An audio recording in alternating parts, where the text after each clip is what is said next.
Hey guys, in this video I will show you how you can fix Discord high CPU usage on Windows. So in this video I will show a couple of solutions, and without further ado, let's get started. So first of all, what you need to do here, you need to open up Discord, and then you need to go to voice and video and make sure that hardware acceleration is on, and then you need to go to video processing and turn off echo cancellation, and then noise suppression, turn off that as well, and then turn off advanced voice activity and automatic gain control, right?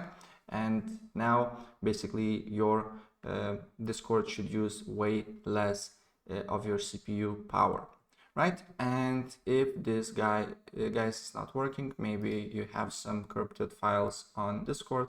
So what you need to do here, you need to go to apps and features, go to Discord and press and install the Discord here, and then you need to just basically, after you install Discord, then go to delete temporary files and go temporary files here and delete all the temporary files here, and also then press Windows and R key, go to local app data and delete Discord folder here, and also go to again on press Windows and R button and go to app data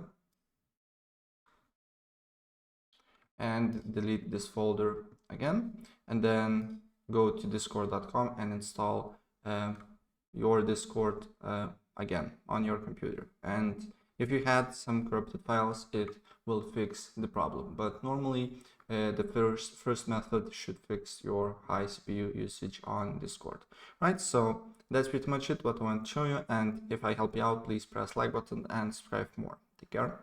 Bye.